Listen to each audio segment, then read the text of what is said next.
Rasulillah wa ala alihi wa sahbihi wa mawala. Qala Allah Ta'ala fi kitabihil aziz, a'udzu billahi minasyaitonir rajim. Qul ya'malu ala syakilati farabbukum a'lamu biman huwa ahda sabila. Shadaqallahul azim. Ayo ikhwah rahimakumullah, alhamdulillah kita bisa bertatap muka melalui media Zoom, media online dalam rangka membahas tentang bakat. Nah, ini dikasih konteksnya itu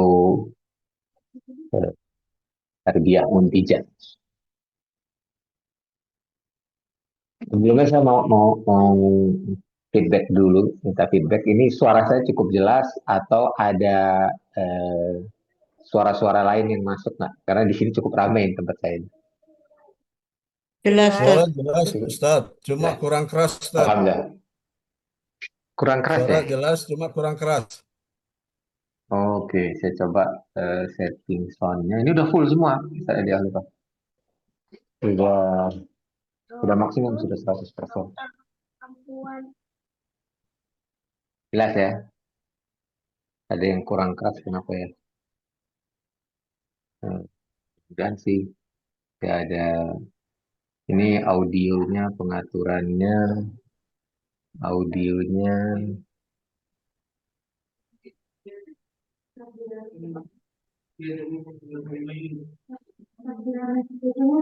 Oke, ada penghapusan kebisingan desa. Ini settingnya sudah maksimal ya. Mudah-mudahan Ya, terdengar. Ustaz. Lanjut, Ustaz. Lanjut, Iya, lanjut. ya. Eh, Alhamdulillah sudah dibagikan. Mudah-mudahan juga sudah sempat dibaca eh, file tentang memahami bakat. Ya. Saya tidak akan menggunakan file PPT itu secara berurutan. Kami coba untuk menyampaikan eh, konsepnya secara sederhana. Nanti dalam diskusi kita bisa gali bersama. Pertama, konsep bakat itu sendiri beragam. Konsep bakat itu beragam. Nanti ada bakat secara ilmu psikologi, ada bakat secara ilmu manajemen, ada konsep bakat di masyarakat awam.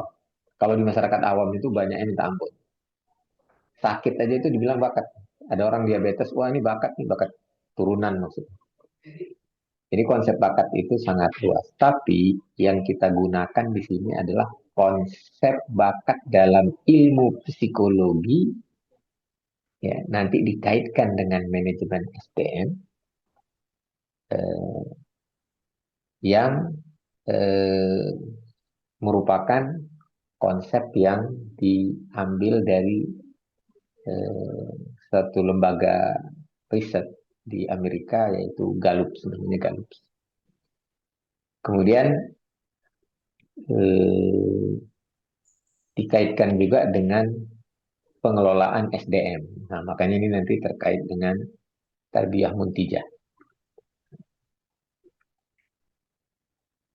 Bakat di dalam ilmu psikologi itu ada dua konsepnya. Pertama, gifted, pemberian karunia dari yang Maha Pencipta Allah Subhanahu wa taala. Yang kedua, talented. Talented itu ada proses pengalaman. Nah, yang dipakai di dalam kajian kita saat ini itu adalah konsep gifted, bakat sebagai gifted, bakat sebagai karunia. Sehingga ini nanti bisa menjadi tafsir ya.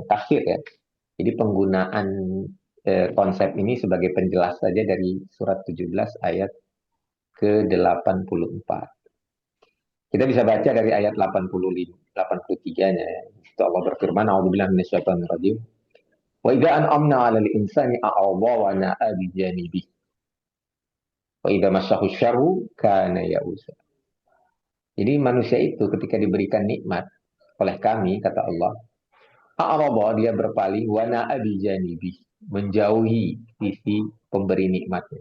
Nikmatnya diambil, tapi yang memberi nikmat dicuekin, gitulah kurang lebih. Wa na'abidnya. Wa idza massahu syarru, tapi ketika dia diberikan problem, kana ya Ustaz, pasti dia putus asa. Cenderung putus asa. Nah, terhadap tipe orang seperti ini, Allah perintahkan nabinya Muhammad SAW untuk mengatakan kul. Nah, ini di dalam surat yang sama, surat 17 Al-Isra ayat ke-84. Kullu ya'malu ala syakir. Katakan wahai Muhammad, setiap orang pasti bekerja di atas syakilahnya. Rabbukum a'lamu biman huwa ahda sabila. Maka Tuhan mula yang paling tahu siapa yang paling lurus jalan. Nah, lalu apa makna syakilah? Kalau kita lihat kitab-kitab tafsir, baik itu Ibnu Katsir, Qurtubi maupun Ibnu Jarir maupun tafsir Al-Asur, di situ syakilah itu punya beberapa makna. Pertama itu bisa diartikan niat, kesengajaan. Niat di sini kesengajaan, bukan motivasi. Ya. Kemudian eh, juga diartikan torikoh, jalan. Juga diartikan hiddah. Hiddah itu bisa dimaknakan kekuatan, tapi bisa juga diartikan platform. Satu akar kata dengan hadid, besi. Hiddah. Tapi juga bisa artinya kuat dan tajam. Kuat dan tajam. Seperti mata pedang. Kemudian juga dia punya makna jihah, arah, tujuan. Kemudian juga para ulama sepakat bahwasanya makna syakilah itu adalah tobiah, bawaan, tabiat. Tobiah bawaan. Nah, secara eh, kajian ilmu sorof, syakilah itu berbentuk isim fa'il. Ya. Yang kalau mau diterjemahkan juga bisa artinya itu konfigurator, pembentuk, pengkonfigurasi. Ya, syakel itu bentuk. Ya, syakel kalau kita bentuk mulut kita terbuka fathah, maka kita keluarkan udara, akan muncul bunyi A. A itu kan kita taskil mulut kita. Gitu. Kita bentuk mulutnya. Kalau kita kulum, kita domah, kita keluarkan udara U. Gitu. Nah, itu syakel namanya syakel. Nah, membentuk itu disebut syakil. Pembentuknya syakil. Yang dibentuk maskul. Proses membentuknya itu taskil. Nah, jadi Allah katakan, Allah perintahkan kepada Nabi Muhammad untuk memberitahu kepada hamba-hambanya, setiap orang pasti akan beramal sesuai syakilah, sesuai yang mengkonfigurasi dirinya. Maka dalam terjemahan surat 17 ayat 84 ini diterjemahkan sebagai pembawaan. Ya. Pembawaan itu watak, karakter, tabiat. Nah, jadi itu secara bahasa makna syakilah. Lalu kaitannya dengan bakat. Bakat ini yang kita pakai adalah konsep dari Gallup, itu menjadi tafsir. Jadi jangan dibalik ya. Ini ada beberapa orang yang membalik.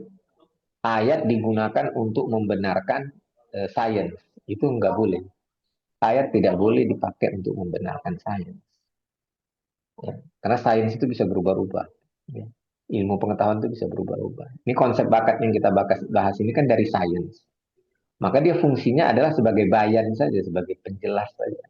Bukan ayat dipakai untuk membenarkan ini loh konsep yang benar gitu. Bukan. Tapi ini salah satu pemahaman tentang syakilah. Bukan konsep bakat dibenarkan dengan ayat 17 ayat ke-84 surat 17, tapi konsep bakat digunakan untuk menjelaskan surat 17 ayat 80. Jadi yang selalu benar itu ayat. Kalau konsep bakatnya ya bisa berubah-ubah tergantung perkembangan ilmu pengetahuan atau riset. Nah, jadi banyak konsep bakat itu banyak. Nah, yang kita pakai itu. Tapi di masyarakat yang populer konsep bakat itu lebih kepada orang. Orang. Jadi kalau kita dikumpulkan dalam satu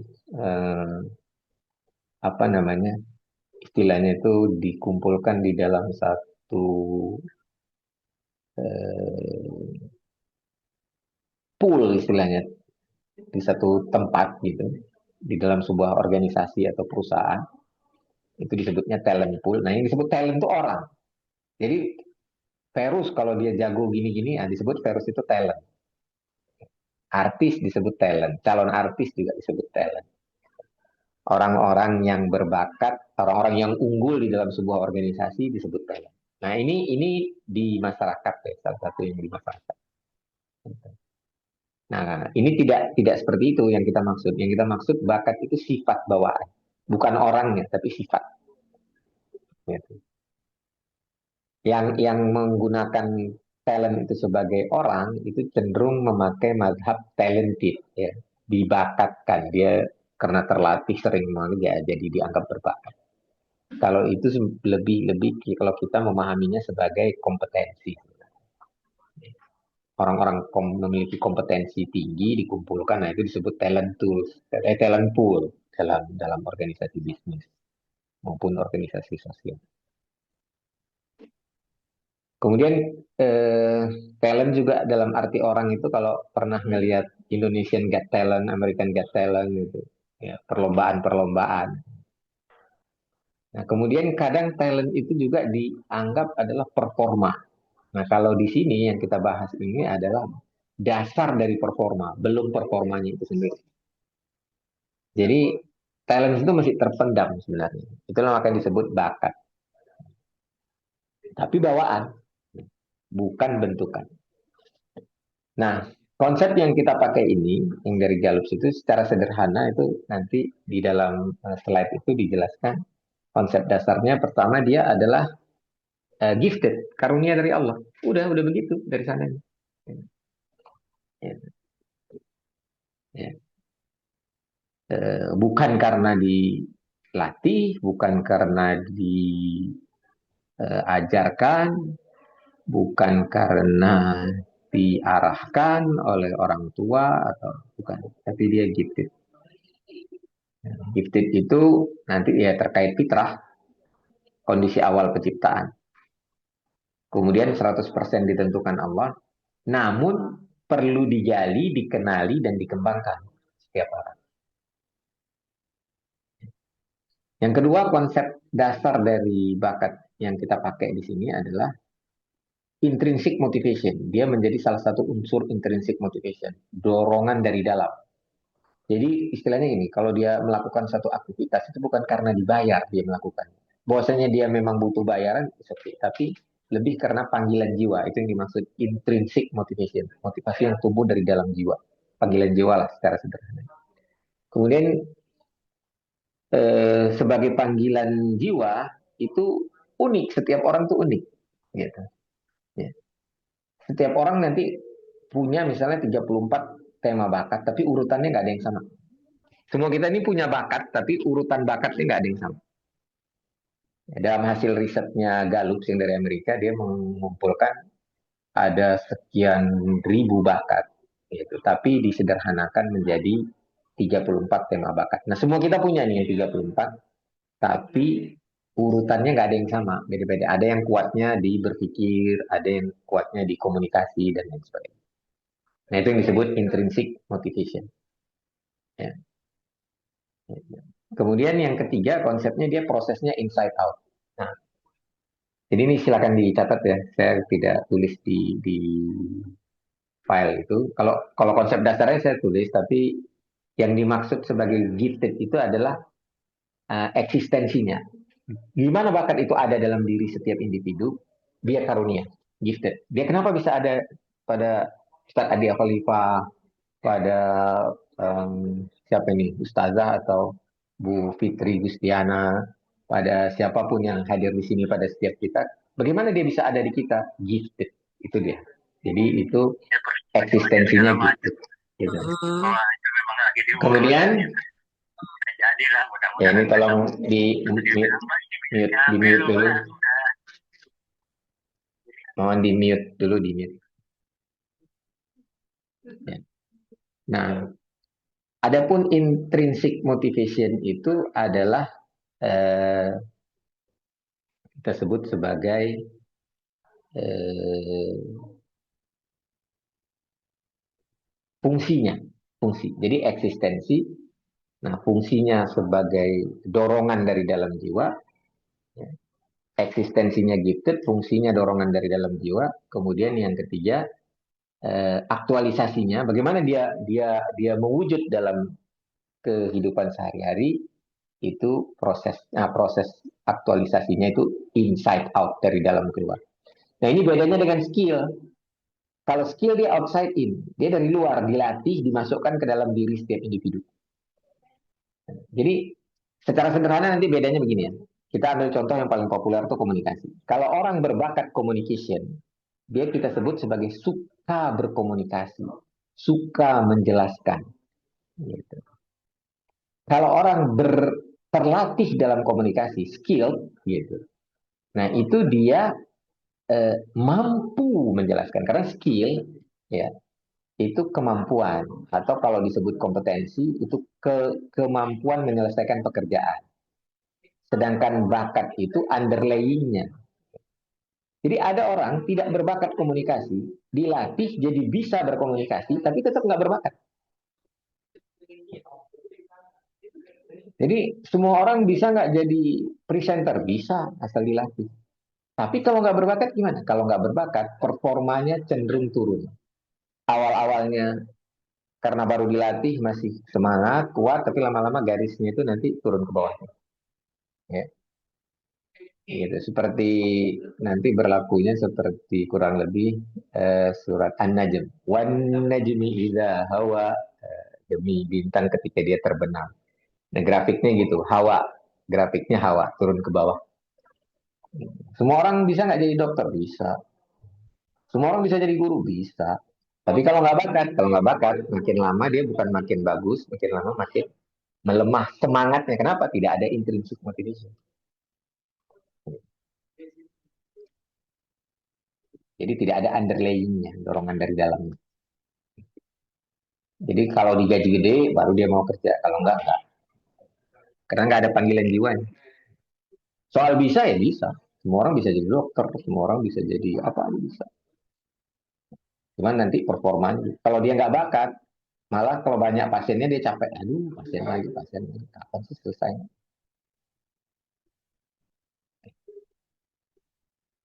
Dia mengerjakannya lebih karena ya alhamdulillah nanti dapat duit lah. Gitu. Bukan dalam rangka panggilan jiwanya untuk menyembuhkan orang sakit. Itu konsep dasar dari eh, talent mapping, konsep dasar bakat di dalam talent mapping. Konsep dasar bakat di dalam talent mapping. Karena konsep bakat itu banyak sekali di masyarakat, beragam-agam. Nah, nanti kombinasinya inilah yang membuat seseorang itu cenderung perform dalam aktivitas tertentu. Beberapa ya, bukan satu. Dalam beberapa aktivitas tertentu. Misalnya, kalau orang punya bakat communication, maka dia cenderung perform untuk menjadi presenter atau untuk melakukan aktivitas presentasi, untuk melakukan aktivitas public speaking. Misalnya. Orang yang punya bakat developer, suka memajukan orang lain, cenderung nanti akan perform ketika menjadi guru, gitu. Ketika menjadi murabi. Performanya tinggi, kinerjanya akan cenderung naik. Dilatihnya nggak perlu sering-sering dilatih. Kalau orang berbakat, kalau yang nggak berbakat jadi perlu sering-sering dilatih. Costly jadinya dalam manajemen organisasi. Itu konsep dasar bakat. Nah, jadi dia sifat yang kombinasinya mempengaruhi performa seseorang pada beberapa aktivitas. Sekali lagi, ini dia adalah sifat bawaan yang mempengaruhi performa seseorang di dalam beberapa aktivitas. Nah, jadi Allah kenapa buat orang nggak sama urutan bakatnya?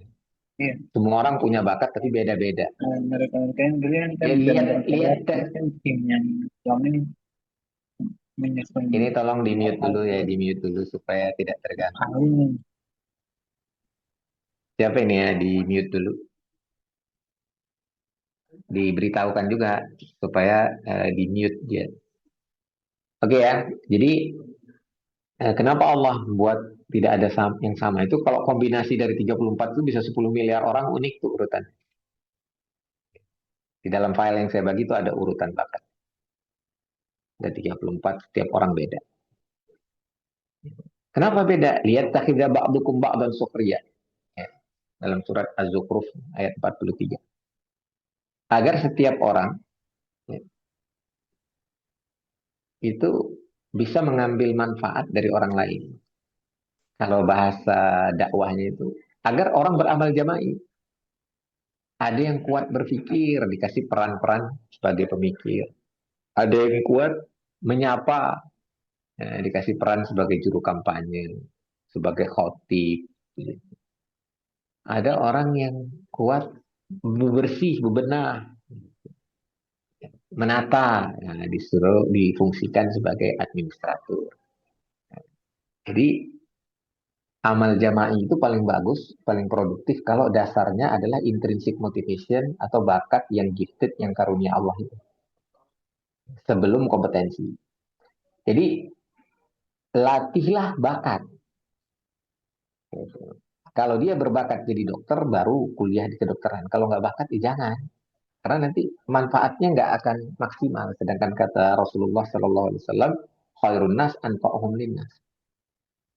Nah, lalu apa manfaat atau fungsi bakat pada diri individu? Atau apa keuntungan kalau orang bekerja sesuai dengan syakilah atau dengan bakat? Dia akan produktif dan bahagia. Jadi kalau nggak sesuai bakat, mungkin bisa produktif, tapi capek, nggak bahagia. Karena nggak ada intrinsic motivation. Sering-sering pengen pengen apa liburan. Itu bawaannya kalau sudah hari, kalau pekerja itu, kalau nggak sesuai bakatnya itu, pasti dia TGIF itu mindsetnya. Thanks God it's Friday. Nuhun Gusti iya teh Jumaat gitu. Bawaannya pengen libur aja besok. Karena cepat bosan melakukan pekerjaan itu. Saya nih bisa ngomong sampai besok pagi. Kenapa? Karena saya bakat. Saya suka menjelaskan. Saya punya bakat communication. Kalau orang nggak punya bakat communication, dilatih dia cuma jago berkomunikasi, tapi nggak suka berkomunikasi. Sehingga nggak kepake ilmunya, nggak kepake skillnya, nggak kepake pengetahuan, kurang kurang terpakai. Nah, itulah pentingnya. Ya. Kemudian dia bahagia karena dia nggak mikir mau digaji mau enggak mau, karena panggilan jiwa dari dalam.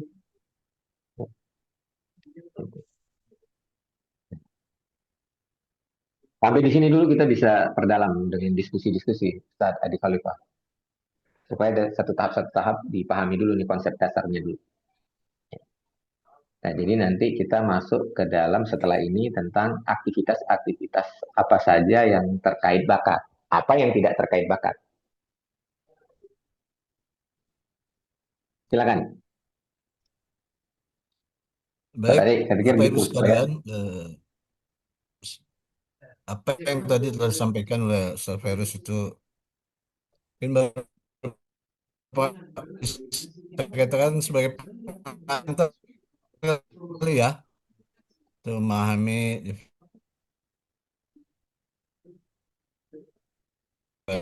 suara ya, Ustadz Adi putus-putus di bakat saya. dan sebagainya. Kesempatan ya untuk bertanya, dan langsung berbicara. Ya, silakan. Ustadz, izin bertanya. Ya, Ya silakan dari sebut nama dari siapa mana. dengan siapa dari mana? Yuni Haryani dari Lombok. Maaf, username-nya belum diganti. Ya, silakan Bu. Eh, Jazakumullah khair sebelumnya. Masya Allah, materinya luar biasa. Izin bertanya, Ustadz, bagaimana cara kita selaku orang tua atau guru untuk mengenali bakat ini sedini mungkin? Mungkin ada alatnya. Saya pernah ikut pelatihannya beberapa waktu lalu, cuman mahal banget ya kalau untuk tesnya. Mungkin ada secara alami atau natural yang bisa kita lakukan, Ustadz, sehingga kita bisa menilai binaan kita atau bahkan anak kita gitu. Jazakallah khair. Ya, eh, sebenarnya kita tidak perlu tahu. eh, jadi gini, jangan sampai begini, jangan sampai begini. Jangan sampai kita merasa tahu bakat seseorang, sementara dia sendiri tidak tahu bakatnya apa, dan kita sendiri nggak tahu bakat kita. Ini yang banyak terjadi, terutama orang tua. Orang tua pengen banget tahu bakat anaknya. Kalau bisa sedini mungkin. Kalau ada alat namanya USG bakat, saya jamin laku. Tapi di konsep ini, bakat itu baru utuh bisa dikenali itu di umur mulai 15 tahun ke atas. Sebelum itu, orang belum cukup pengalaman untuk mengenal bakatnya. Jadi dia harus punya pengalaman dulu. Baru dia tahu dia cocok di mana. Kayak, jadi tidak perlu juga terburu-buru. Apakah seorang orang tua, guru perlu tahu bakat anak? Ya dia perlu tahu kalau dia mau membangun tim. Kalau dia nggak membangun tim, dia nggak perlu tahu. Yang perlu tahu itu individunya. Ya. Jadi terus saya perlu tahu bakat saya. Perlu nggak saya tahu bakat anak saya? Iya, kalaupun saya mau tahu bakat anak saya itu dari si anak itu. Jadi kita bagusnya tahu bakat seseorang dari orang itu. Orang itu yang mengatakan saya bakatnya ini. Karena yang paling tahu itu cuma dia dan Allah. Gitu. Orang lain itu ngedebak-tebak aja. Gitu. Nah, jadi asesmennya itu menggali dari individunya, bukan orang lain menilai bakat seseorang. Bukan. Gitu. Nah, jadi bakat itu digali dari orangnya, bukan dilakukan penilaian. Gitu. Kurang lebih begitu, Bu. Jadi nggak perlu juga tergesa-gesa, nggak perlu terburu-buru untuk apa mengenal bahkan kita sendiri di umur 15. Cuman gini, kalau di umur 16 belum tahu bakat sebenarnya itu problem. Tapi banyak di kita ini. Kenapa? Karena kita ini konsep pendidikannya lebih mengutamakan prestasi akademik atau skill yang prosesnya itu sebenarnya outside in. Jadi sebelum si anak itu tahu dia bakatnya apa, gitu, dia sudah didorong untuk berprestasi akademik di banyak bidang gitu, di banyak disiplin gitu. Nah, itu agak merepotkan sebenarnya. Ya. Nah, Baik, ini jadi ada dua kita yang ya, resen. Pertama dari oke, silakan silakan. Ibu Hanifah, Jaksel, dan Ya, silakan Armansyah ya. Bu Hanifah. Silakan Ibu Hanifah Ya, nyambung sedikit dan Ustadz dengan yang Pak tadi. Armansyah siap-siap Kalau untuk langsung saja. kalau Ya. Silakan Mbak tanggapan Ustadz Hanifah. dengan kedengeran nggak? Kedengaran, Kedengaran? Kedengeran ya? kedengaran. Ya. Ya jadi Ya, Bu lanjut Hanifah sedikit silakan. tanggapan Ustadz terkait tes-tes bakat itu yang model apa Steven gitu kayak jari gitu itu gimana Ustadz? Itu dari TK Ya, kan dulu Mas. ditawarinnya. Iya. Nah, gini. Jadi itu kita bicara tools ya. Yang Ibu tanyakan itu tools. Saya tadi masih bicara di konsep, belum di tools sebenarnya. Tapi nggak apa-apa, boleh bertanya tentang tools, boleh. Tentang alat ya. Ya. Nah, untuk alat ini sebenarnya terkait tools juga. Apa terkait konsep? Tools ini terkait konsep. Ada orang yang menganggap eh, bakat itu dikenali oleh mesin. Gitu.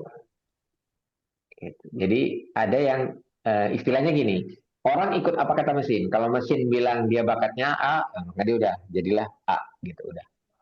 Nah, ada yang mazhab tentang bakat itu mesin ngikut apa kata orang. Nah, itu mazhab kuesioner. Mazhab kuesioner itu orang itu berdasarkan pengalaman hidupnya mengisi kuesioner. Nanti mesinnya ikut apa kata orang itu. Kalau dia bilang dia suka ini nanti diproses itu, di scoring. Kalau Stephen itu mazhabnya orang ikut mesin, apa kata mesin? Karena dia menggunakan mazhab body assignment. Kalau yang body assignment itu sidik jari, kornea mata. Nah itu bisa anak sedini mungkin itu bisa dicoba kenali bakatnya. Gitu. Tapi itu satu mazhab gitu. Dan saya nggak mau menilai lah ya, tidak mau menilai. Gitu. Karena masing-masing punya punya argumen. Gitu. Saya sendiri Beda-beda. cenderung pengen manusia tidak ikut mesin, tapi mesin ikut manusia. Jadi gini, jangan sampai kita menganggap mesin lebih tahu siapa kita. Nah, talent mapping sebagai sebuah konsep dan tool sekaligus itu mazhabnya gifted dan dia mazhab kuesioner. Jadi mesin ikut apa kata orang. Kalau kuesioner itu kan Beda aku. kita bilang A, mesin tinggal tinggal proses gitu. Sifatnya orang itu larang. Tuh.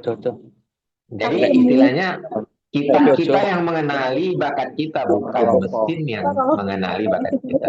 Mesin itu hanya alat bantu memproses. Nah, ini mohon maaf ya dari siapa? Itu untuk sementara Bu Anifah, nanti bisa diperdalam lagi. Kita lanjut ke siapa tadi? Kita Ya. Adik Khalifah.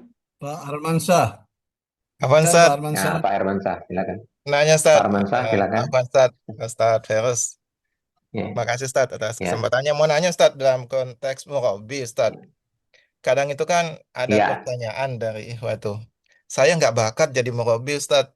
Nah, saya nggak nggak cocok jadi murabi karena saya pendidikan saya apa segala. Kira-kira itu kontekstualnya itu gimana Ustad? Apakah kira-kira itu ya, eh, kemudian kalau misalnya semua ikhwah itu semua kita itu bisa jadi murabi, kira-kira eh, tadi kan ada yang talentnya memang bakatnya memang bisa gitu Ustaz. Ada ya. juga yang kira-kira yang untuk menguatkan itu eh, kira-kira yang mungkin ya bakatnya kurang-kurang ngatrolnya gimana gitu loh Ustaz. Eh, Siap Ustaz, mungkin gitu. Ya, ini penting. Ini udah masuk ke konteks yang dibuat oleh Ustadz Adi Khalifah. Jadi gini, kalau ditanya semua orang bisa nggak jadi murabi? Jawabnya bisa. Semua orang bisa jadi dokter? Jawabnya bisa. Tapi apakah semua orang cocok jadi murabi? Enggak. Enggak semua orang cocok. Nah, cocok nggak cocok itu dasarnya bakat. Jadi kalau dia bilang bisa atau nggak bisa karena pendidikannya, itu belum valid. Harus diuji dulu, dia punya bakatnya. Kalau dia punya bakat, gampang membuat dia jadi bisa. Kalau dia nggak punya bakat, agak susah membuat dia jadi bisa. Tetap bisa, bisa, tapi nanti performanya, kinerjanya, itu nggak lama. Cepat, cepat habis baterai istilahnya. Cepat, cepat mati lampu. Cepat turun jadi 5 watt gitu. Awalnya aja 100 watt. Gitu. Ya. Nah, tapi kalau konteksnya itu tarbiyah, bukan menjadi murabi, tarbiyah. Semua orang harus berperan dalam tarbiyah. Ya. Dalam arti dakwah. Semua orang, jadi menjadi dai itu kan fardu ain. Cuman nanti genrenya sesuai bakat. Ada yang jadi khotib, ada yang jadi guru, gitu. Ada yang jadi penyuluh, nanti sesuai bakat. Ada yang jadi pemikir, konseptor. Tapi semuanya berperan dalam tarbiyah. Ada yang menjadi administrator. Kalau di dunia pendidikan itu kan harus ada yang ngisi dapodik, harus ada administratur. Gitu. Jadi semua orang harus berperan dalam dakwah, dalam tarbiyah, tapi perannya sesuai bakatnya. Itulah nanti yang membuat terjadi amal jamaah. Kalau enggak nanti jadi keroyokan, sehingga banyak energi yang mubazir. Gitu. Orang nggak apa, misalnya nggak berbakat untuk menjadi mentor, ditugaskan atau dia mau menjadi mentor, nanti performanya turun. Tapi dia harus berperan dalam mentoring. Nah, sebagai administratur kah, sebagai donatur kah, sebagai apa. Jadi konsep amal jama'i itu kan adanya tahdidul mas'uliyah wa tauzi'ul amal. Ada distribusi pekerjaan, ya, tugas, dan ada pembatasan tanggung jawab. Jadi nggak mungkin orang kalau bisa semua orang bisa jadi semua, itu ya nggak ada amal jama'i. Nggak ada teamwork. Amal jama'i itu bahasa Inggrisnya teamwork. Ya. Kalau ta'awun itu tolong menolong, collaboration bahasa Inggris. Jadi ta'awun dan teamwork, collaboration dan kerja tim itu basisnya yang paling bagus itu bakat.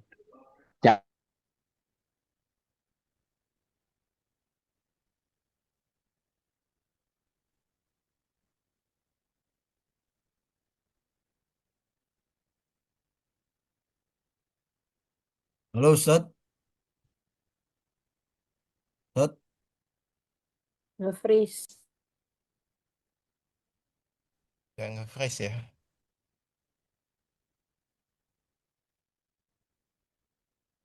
Ustadz Firus. Hang Ustadz. Mungkin sinyalnya Ditelepon putus mungkin. mungkin Ustaz beliau. Bentar, saya Iya, cek ya. ditelepon.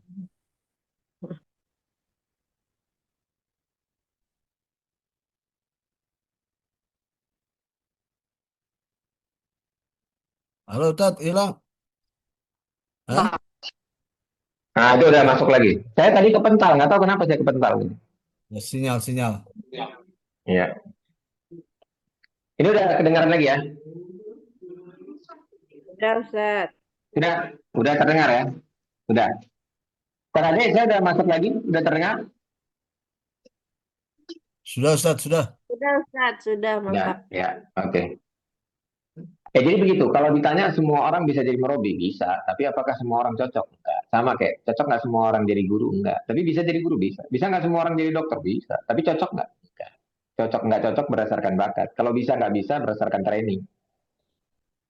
Cuman sayang, orang kalau nggak berbakat di training, nanti kinerjanya rendah.